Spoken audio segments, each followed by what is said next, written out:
Redditors who went out for cigarettes and never came back. Why did you leave? Where did you go? What is life like for you now? Also, did you ever contact those you left? What was that conversation like? People who have been left behind like that, feel free to share your experience too. Edit. Thanks everyone for the responses. I want to read as many as possible, but it will take a while. To those who have found any sort of happy ending, I'm very happy for you. To those who haven't, thank you for enriching our lives with your story, and I wish you the best. I'll try and read and hopefully respond to as many responses as I can. Sort of. My cousin went for a walk once. He was dating this woman, who just an awful human being. She got pregnant, swore it was his, and once the kid was born the state went after him for child support, as he wasn't on the birth certificate, even though they were living together. Anyways, the paternity test came back showing it wasn't his, and she flipped her lid. Just lost it. He asked her to calm down, and said he wanted to take a walk to cool off. He left everything he owned, minus the clothes on his back and his wallet, and went for a walk that he never came from. A few years back the kid found him, he was 16 or 17, and went on some giant rant about him being a bum and a punk ass, and whatever other nonsense. My cousin told him he wasn't his dad, the paternity test showed that, and he had no idea why she told him he was the father and abandoned them. Kid left a whole haluva a lot more confused than he showed up, I think. I have never left, but my brother has. One morning, 2 years ago, I woke up with a killer hangover. Rolled over in bed, checked my phone and saw several missed calls and a couple of voicemails from my mother and sister, along with a text message from my dad, "Call me." The first voicemail was from my sister, sobbing through the phone. She said, "For the sake of the story, let's call my brother Tom. Tom just tried to commit suicide. He wrote us all letter, and just call me please. Whoa. This can't be real." Then my mom's voicemail. "Tom attempted suicide last night. We haven't been able to reach him, but we suspect he might be heading your way. If you see him, call the police. We need to make sure he is safe." Oh shit. This is definitely real. We all somewhat suspected depression from him, but this was unexpected. Anyways, I got out of bed and put some clothes on. I open the blinds and I peek out the window, as if on cue, Tom's shitty old 96 4 door. He was flustered, barely spoke to me, but told me he was leaving for California. Refusing to turn him into the police, I bought him lunch, filled up his gas tank, and then I gave him all of the $26 I had on me, and wish him the best of luck. He was back home within 2 weeks, remorseful and embarrassed. I'm glad he's back. Kinda late, but I'll share my story. I grew up in foster care and all the homes I lived in either were abusive or run in a business, collecting cash to house kids format. My actual mom was a very heavy drinker and was abusive, hence being in foster care. As an adult, we had a very good relationship. She was proud of me, impressed with my work ethic, and amazed that I got a fully paid for education via scholarships at the state university. Everything was going swimmingly until I started to do better than my immediate family. They started to think I had abandoned them, and that I was too good for them once I started pursuing my education. The last conversation I had with my mother and sisters occurred on Thanksgiving, 2011, when I drove 3 hours to sit down and have our first legitimate family dinner in several years. I showed up, my mom was drunk, and my sisters were incoherently intoxicated on narcotics. My sisters yelled at me for abandoning the family and called me unforgivable things. My mother said to me, "I hope you achieve all of your dreams, Lord knows you've abandoned ours." I got up from the dinner and left. I spent the entire drive back home, for 3 hours, hysterically sobbing. I haven't talked with them since. I know it was bitterness and the drugs talking, but it really shattered me to the core. My mother passed away this last year. That dinner was the last time I ever saw her or spoke with her. Both of my sisters were incarcerated at the time, so I flew home to clear out her estate. She didn't have anything but a mountain of bills and a house full of items to sort through. I donated almost all of it to Goodwill. While sifting through her belongings, I did find a lockbox though. The lockbox contained her wedding ring from my late father and some photos of my sisters and I as kids, perfectly preserved. It also had a single note inside, which was addressed to all three of us, with corresponding paragraphs dedicated to us. My paragraph said, "Daniel, words cannot describe how sorry I am for how much I have hurt you. It has eaten at me every day for the last 10 years. I drink because I wish I could have been the mother you deserved. You are the strongest man I have ever met. I'm sorry. You deserve so much more than I gave you. I love you with all my heart. I hope someday you can forgive me. Mom." It destroys me inside to know that mom died thinking that she didn't mean the world to me. If I'm being honest, I started drinking very heavily after she passed. She died thinking I didn't love her with all my heart. I carry her driver's license in my wallet, above mine, so that every time I take it out I get to see her, but more importantly, so that she can see me and know that I'm always right here. Anyway, that's my story, Reddit. Thanks for reading. Edit. Wow, I really didn't expect this to get so big when I went to sleep. I've never gotten gold before, thank you guys. Just to clear up some of the messages in my inbox, I just went on a bender when she died, but I do have my life put back together almost a year later. Unfortunately, my sisters and I aren't on speaking terms. As cliche as it sounds, they still resent me, although I still reach out and let them know that door is always open. Hopefully when they get older we will be able to have a relationship. I understand where they're coming from, and although I disagree, I'm not bitter or angry with them. Thanks for all the kind words, Reddit. Today is gonna be a good day. Second edit. I'm 23, my sisters are 20 and 21. I wanna cry now. It's okay. I'll cry with you. Mom cornered me in the bathroom after chasing me around the house, told me to punch her when I tried to leave, punched me instead. I said I'd call the cops. She said she'd do the same as she's done with my ex-stepdad, tell him I punched her, and it'd be her word versus mine. Next morning, got into a broken Ford that was still on her name, even though it was mine, went to get the oil changed, told the guy how long he thinks the car could make it. He said I'd be lucky to make it to block, wouldn't go into reverse, among other things. All the same, I thought, I'm only going forward. 3 days later I drove from California to Maryland and spent about 5 years without contact. Reconnected, foolishly thinking people change. People don't change. Last I heard from her, she wanted me to sign over my apartment in Russia so she could sell it and give me the money. I told her I'd happily sign it over, but she didn't need to pretend she'd give me a dime. Like one of the top commenters here, I've also been working since the age of 12, albeit for much less than 8 per hour when I started, paper route etc. Only reconnected because I have sisters, but the brainwashing she's done against me is done. Both sisters suicidal, one is pregnant at age of 18, failing grades, neither will take me up on my offers to help. I make 50 plus per hour tutoring strangers. Sigh, I'm the pariah who left and traveled the world. But I'm a loser because, well, fuck this thread, fuck you mom. I was living with my parents.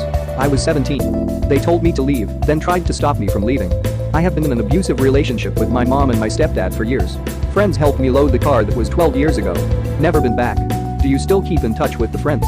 I would like to think that those friends are like a family to OP barely, unfortunately. We all kinda grew apart over the years.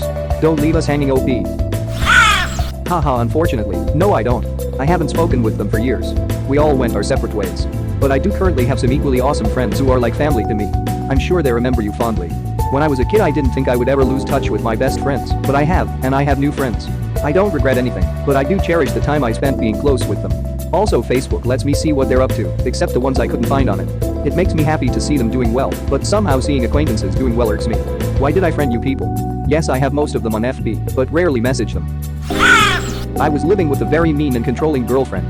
If it wasn't her way or all about her she threw a fit. One day I had enough and said I was going to the store and just kept driving.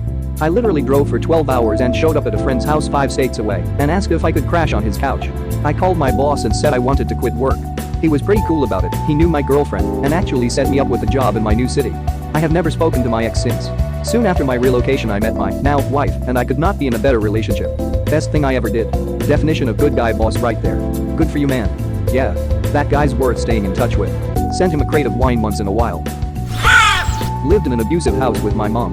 Got a job after college and in 3 months rented an apartment and went home. Took a garbage bag full of clothes and booked it. She didn't want me leaving because she was taking all of my money.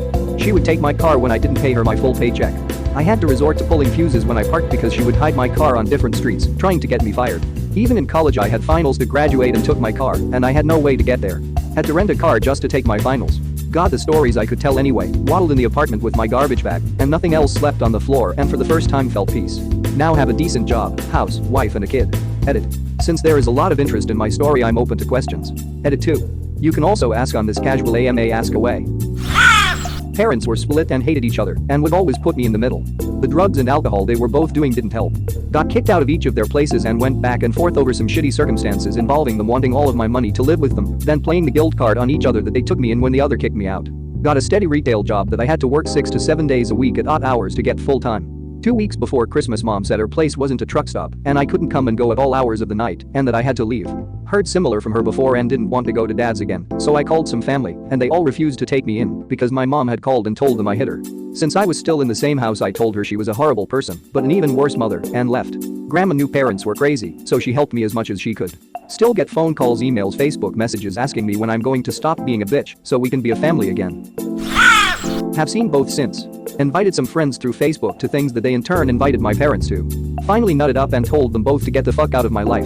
Mom still leaves me drunk high crying voicemails in the middle of the night, either telling me she loves me or that I'm all that's wrong with her life. Dad sends me emails telling me to get the stick out of my ass because I'm still his son. Still spend time with my grandma. Friends' parents mean more to me than my own ever did. Now I've got a full-time job, an awesome dog, working on doing better in life in general, and trying to move into a place solo. Blood is not thicker than water. Will never speak to either of them again if I can help it. No regrets. Edit. I may not have known the original quote, but you get the gist. It just feels so much better to get their garbage off my chest, to be honest. As a child I held it in and after I realized it made me the man I am. Thanks for kind words, Reddit. I left my home like this. One night, I just packed the essentials into my backpack, walked to a train station and got on a train to Newport News, Virginia from Pasco, Washington. No one knew I was gone until 3 o'clock the next morning. It was to be with the girl my family was totally, 100% against. That was a year ago, it's all working perfectly. I am happier now than I ever have been before. Hey, I'm from Newport News. Glad you're happy, man. It's cool things worked out. Hey, I've been to Pasco, Washington. I'm also glad he left, and things have worked out. Anyone who's been to Pasco is happy for people who left.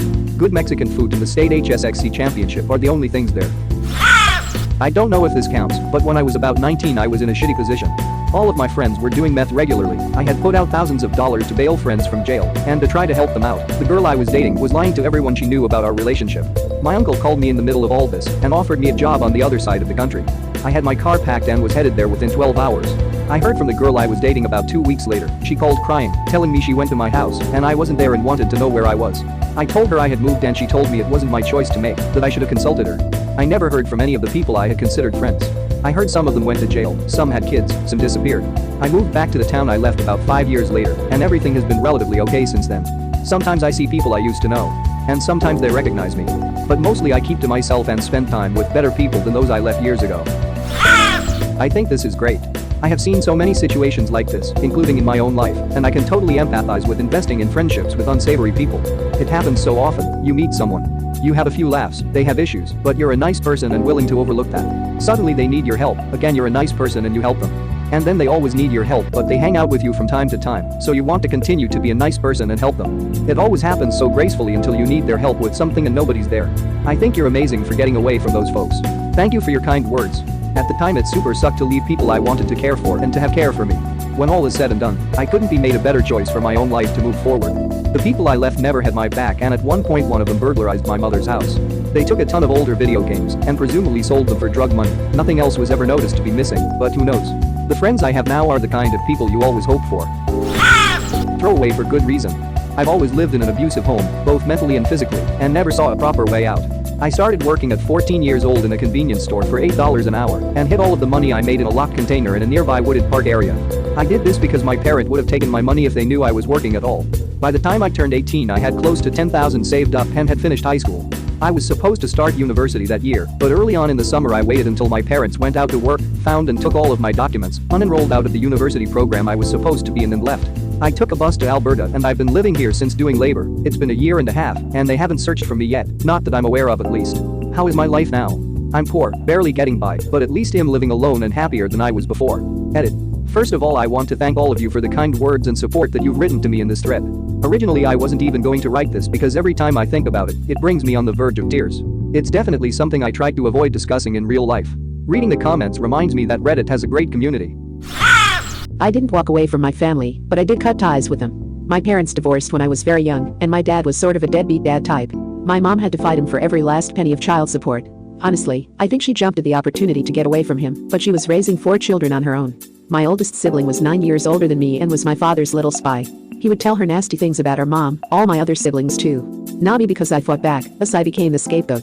He told her when she started working at 16 to never give her mom money, ever, no matter what, never mind that my mom was feeding, housing, clothing her. Since my mom worked constantly to keep us clothed and fed, I was left with my sibs a lot. The things my eldest sister did to me were pretty bad beatings, pulling my arm out of socket, locking me in closets, torturing me. I remember being 5, she was 14, and her telling me I was a nasty, evil little girl, and that I should die, and that our parents' divorce was my fault, and she hated me. I would get stuck between her and my brother, who ended beating me up all the time to toughen me up. He ended up molesting me. My last oldest sibling was a control freak, and I was her absolute slave. She emotionally and sexually abused me. I moved away from them after our parents died. I'm half a country away and they were constantly trying to get me to come home. 5 years ago I finally had enough. I cut ties completely. I changed my phone numbers, sent back mail, and they know I want nothing to do with them. I am happier now than I have ever been in my life, but there is this really strange emotional component. I still talk about them and say, my sister, this, my brother, that they are still a part of me, though I think it will fade given time.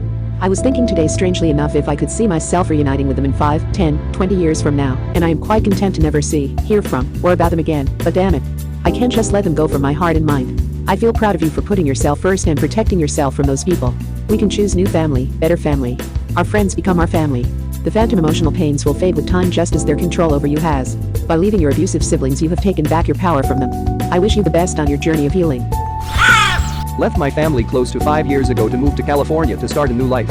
I was 400 pounds, living a lifestyle of prescription drugs and drinking at 17 with my family. I was good in high school and even went to college early, but wasn't able to secure a loan there to continue past the first year. Dropped my shit life there and came here. It was very rough for a time, but I'm a lot better now. I had some help from my adoptive father, but paid my way aside from the ticketeer. I live on my own now and manage an office selling printer parts and various other moneymakers online. I started my own business last year and have been paying out of pocket to continue school here because the college I went to back home wouldn't release my transcript. I've lost a great deal of weight and I'm away from any unhealthy addictions. My family is for the most part very cross with me. My mother died 2 years ago nearly exactly. I had planned to go back for her birthday, tomorrow incidentally, in 2013, but she died 2 weeks prior to it. The only regret I have is leaving that door open. I like to think she'd be proud of where I went. My father just walked out on us when I was 9, walked out on everything. Racked up a load of debt before he went without my mother knowing, through a gambling habit he had which we didn't know about until immediately after, and the hounding from the people companies he'd borrowed money from.